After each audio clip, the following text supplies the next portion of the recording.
University of Delaw.are football coach Tubby Raymond d.ies at 92.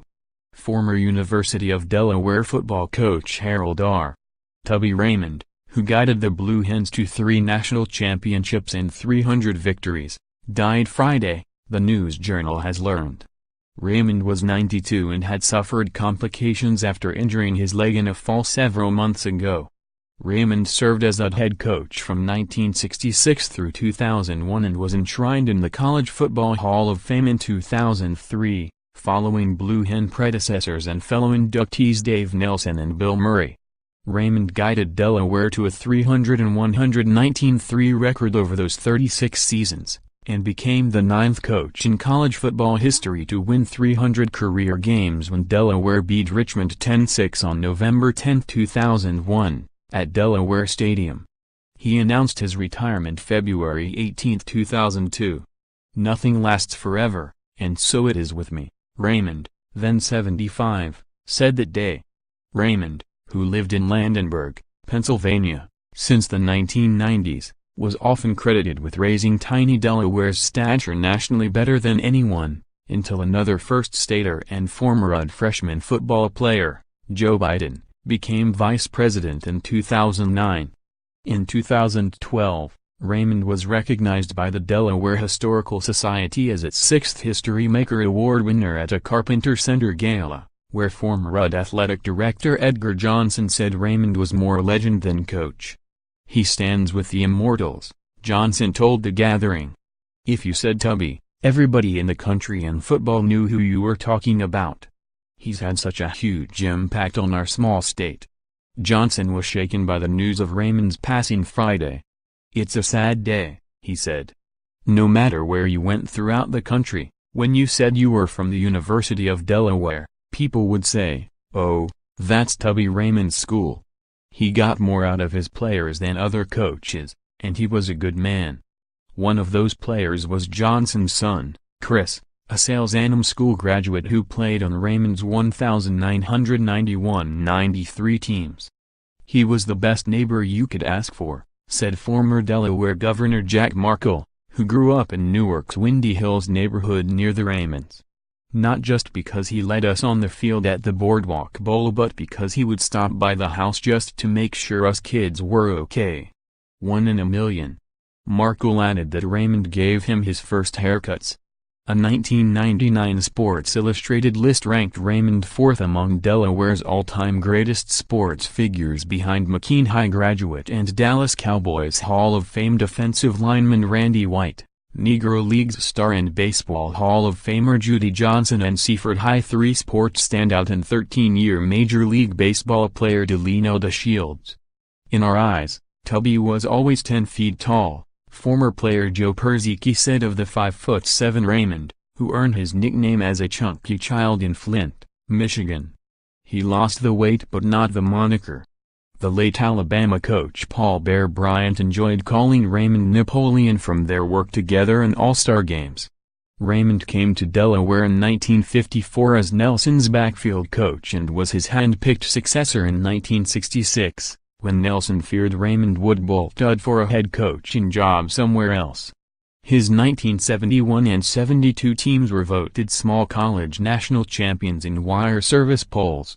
The NCAA began playoffs for schools at Delaware's level in 1973 and Raymond's 1979 team won the Division II title. Raymond's teams lost Division II championship games in 1974 and 1978.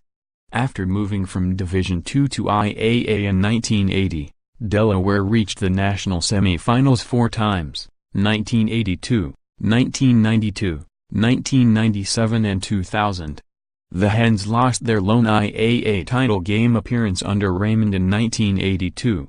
His Blue Hens qualified for the NCAA playoff 16 times, won 14 Lambert Cups, symbolic of Eastern supremacy, and captured 6 Yankee Conference, Atlantic 10 titles. He was a master motivator, 1978-80 starting linebacker Casey Keeler, who would later be named Raymond's successor, said the day Raymond retired as coach. "We didn't know if he was a mad scientist or the crazy professor. But he knew how to deal with everybody differently, and he knew how to get the most out of you. Raymond remained a familiar presence around UD football, which was then coached by Keeler, 2002-12, Dave Brock, 2013-16, Dennis Doughton Carter, 2016, and now Danny Rocco. All welcomed Raymond into football meetings and practices, and he often watched videotape with coaches. "What he has done kind of transcends time," said Rocco, who has coached since 1984 and was well aware of Raymond's legendary status before arriving at Delaware last December.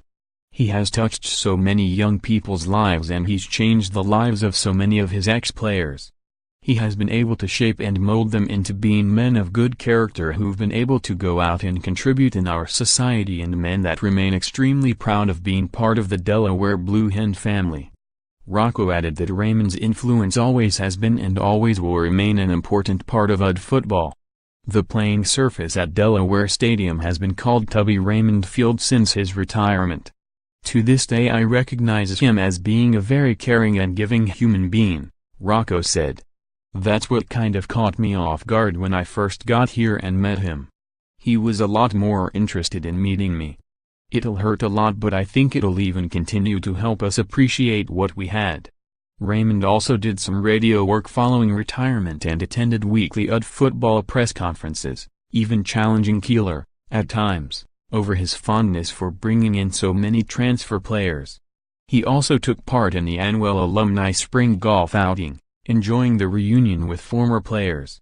An accomplished artist, Raymond also continued to paint portraits of senior players, on which he would include a clever comment and a quip from Dick, the mid-20th century name accorded the Blue Hen mascot, which he also drew. That weekly tradition dated to his coaching days. Easel does it, Tubby Raymond still painting hen portraits. Raymond also established the Tubby Raymond Foundation to benefit area programs aiding at-risk children, and used his paintings as fundraising material, including a popular work depicting UD NFL quarterbacks Rich Gannon, Scott Brunner and Joe Flacco.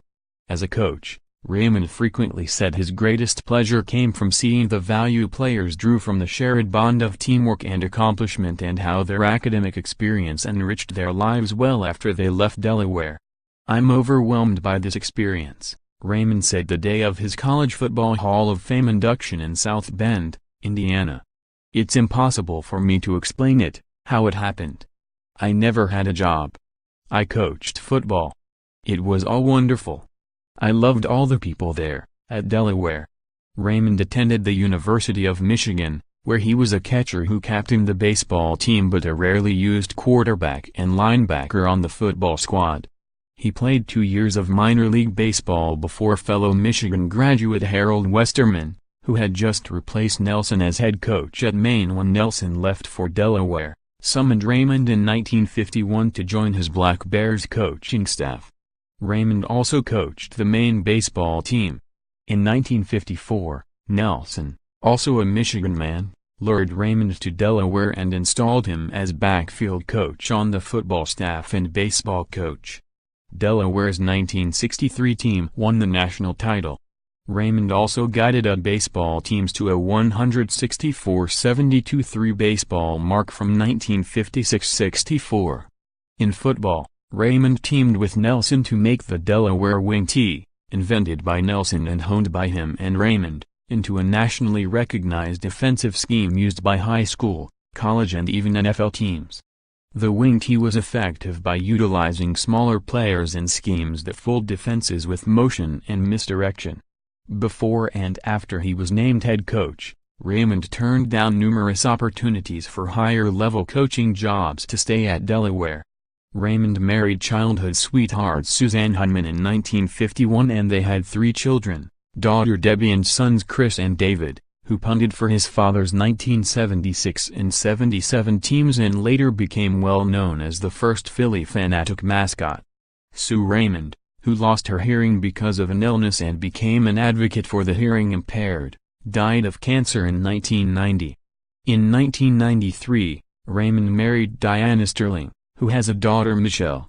Contact Kevin Tressolini at tressolini@delawareinline.com. Follow on Twitter at Kevin Trisellini.